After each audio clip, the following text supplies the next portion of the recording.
Friends, मैं doctor Himani are Gupta आपका स्वागत करती हूं अपने YouTube चैनल में। आज हम बात करेंगे मेंस्ट्रुअल हाइजीन के बारे में, लेकिन उससे पहले समझते हैं कि ये मेंस्ट्रुएशन होता क्या है, इसकी फिजियोलॉजी क्या है, किस वजह से ये पीरियोडिकली आता है। तो यहाँ मैंने आपको डिमॉन्स्ट्रेशन के पर्पज से एक यूट्रस का मॉडल रखा है। ये यूट्रस है, ये वेजाइना है और ये स्ट्रक्चर फैलोपियन ट्यूब और ये स्ट्रक्चर ओवरी है।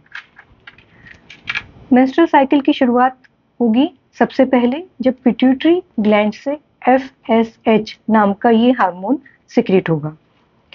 ये हार्मोन जाके एक्ट करेगा ओवरी के ऊपर। ओवरी में ये छोटे छोटे आप ब्लैक डॉट्स देख रहे हैं, ये जो है फॉलिकल्स को रिप्रेजेंट कर रहे हैं। इससे जो है फॉलिकल का डेवलपमेंट होगा। जब फॉलिकल का डेवलपमेंट होगा तो उससे एक हार्मोन सिक्रेट होगा जिसका नाम है ईस्ट्रोजन। ईस्ट्रोजन जो है एक्ट करेगा यूट्रस की लाइनिंग के ऊपर। ये लाइनिंग जो है 14 डे तक बढ़ती रहेगी। 14th डे के आसपास एक और हार्मोन पिट्यूटरी से सिक्रेट होगा जिसका नाम है LH और इसको बोला जाता है LH सर्ज। इसकी वजह से ओव्यूलेशन होगा। ओव्यूलेशन होने के बाद ओवरी के अंदर जो फॉलिकल जिसमें से ओव्यूलेशन हुआ है वो कॉर्पस लुटियम में बदल जाएगा। इस कॉर्पस लुटियम से एक और हार्मोन की सिक्रीशन होगा जिसका नाम है प्रोजेस्टेरॉन।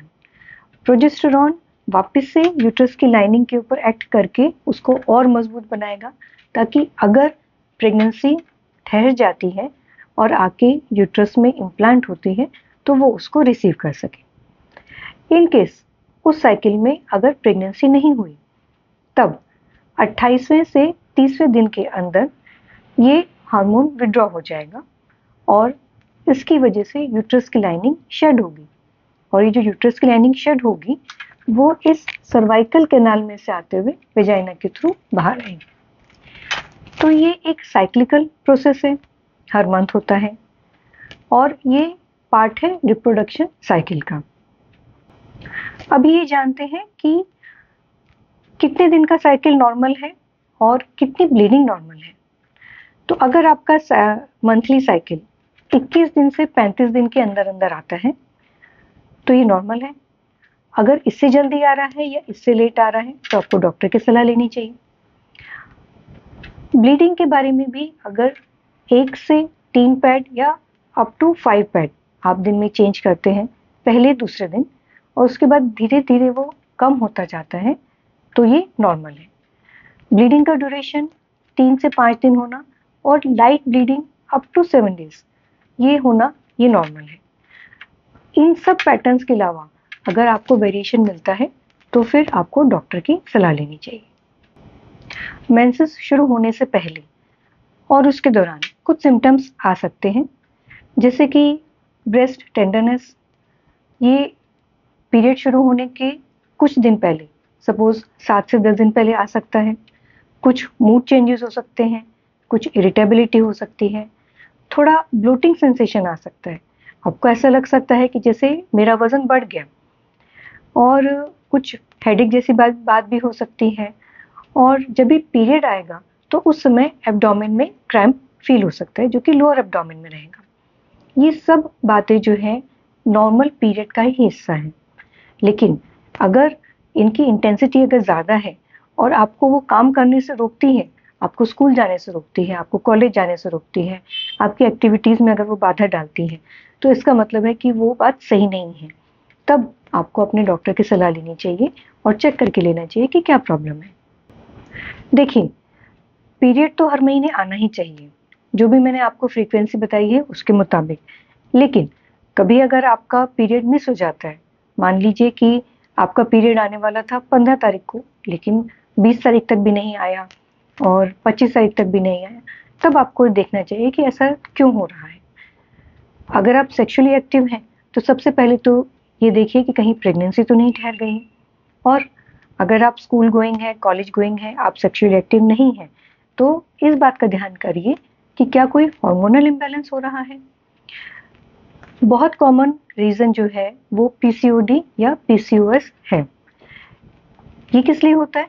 ये होता है कि अगर हम जंक फूड ज़्यादा खा रहे हैं, बाहर का खाना ज़्यादा खा रहे हैं, अगर वज़न बढ़ गया है, अगर हम एक्सरसाइज ठीक से नहीं कर रहे हैं, स्ट्रेस का लेवल बहुत ज़्यादा है, तब इन वजहों से भी पीरियड मिस होता है। एक आध बार अगर ऐसा मिस हो जाए तो ऐसा इतना ज़्यादा चिंता करने की बात नहीं है, लेकिन अगर बार बार ऐसा हो रहा है, हर महीने ऐसा हो रहा है, लगातार ऐसा हो रहा है, तब आपको ज़रूर अपने गायनेकोलॉजिस्ट से मिलना चाहिए और कुछ जांचें जैसे कि sonography, blood test, hormone test ये करके देख लेने चाहिए कि ऐसा क्यों हो रहा है।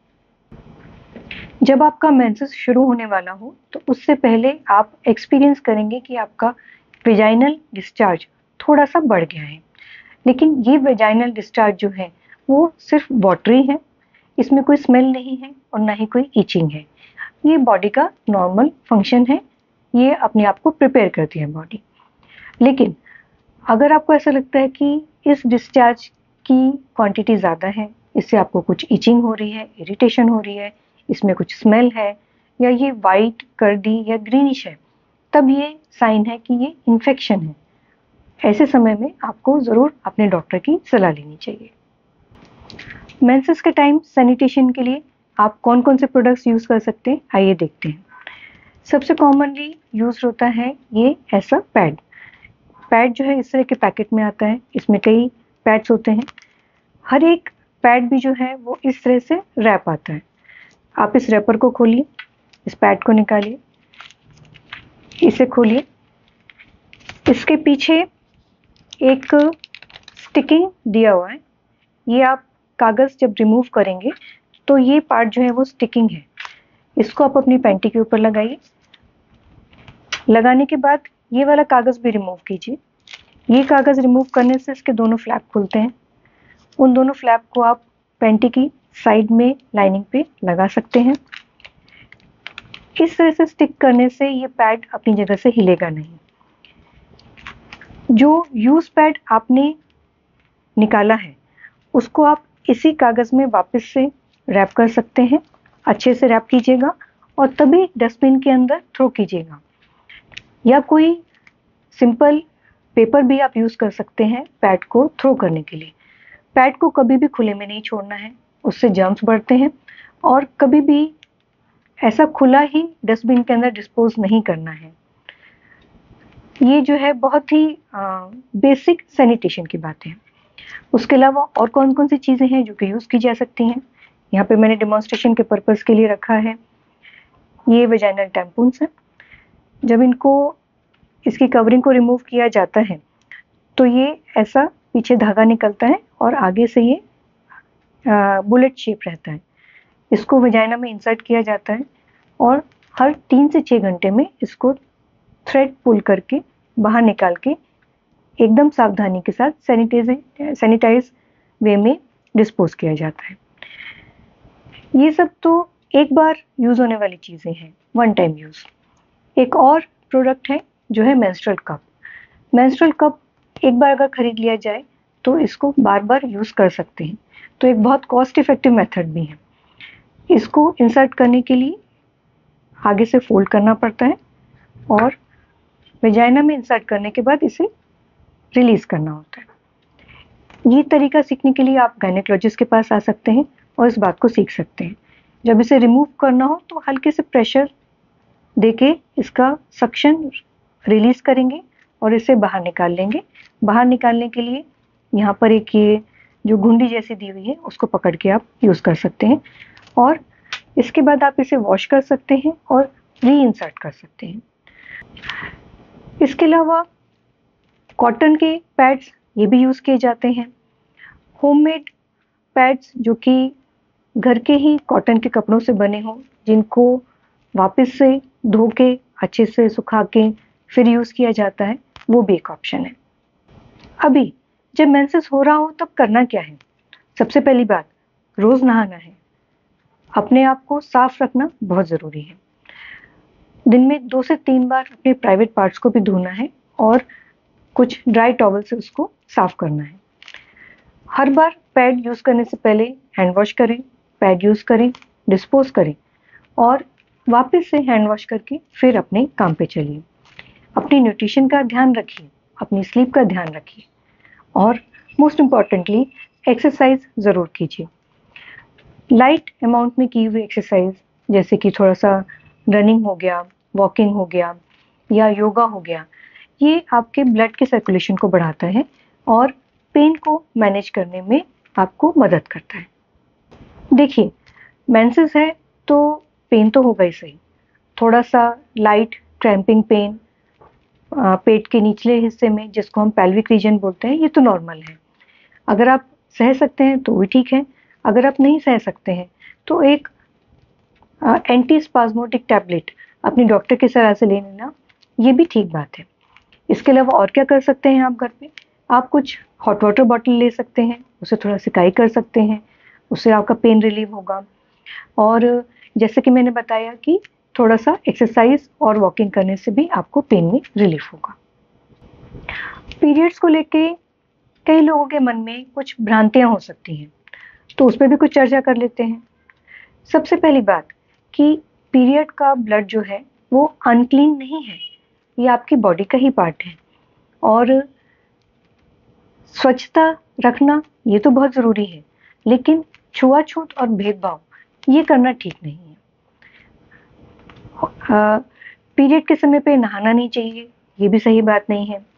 पीरियड के समय पे आपको एक्सरसाइज नहीं करनी चाहिए, ये भी सही बात नहीं है। जितना आपकी बॉडी अलाउ करे, एक माइल्ड टू मॉडरेट लेवल पे एक्सरसाइज कर सकते हैं। तो फ्रेंड्स, आज हमने बात की मेंस्ट्रुअल हाइजीन, इसके बारे में, मेंसेस क्या होता है, क्या नॉर्मल है, क्या एबनॉर्मल है, कैसे हम मेंसेस के टाइम पे अपने आप को मैनेज करें। इसी तरह women and health related videos हम और भी आपके लिए लाते रहेंगे। मेरे चैनल को शेयर करें, लाइक करें, सब्सक्राइब करें। Thank you.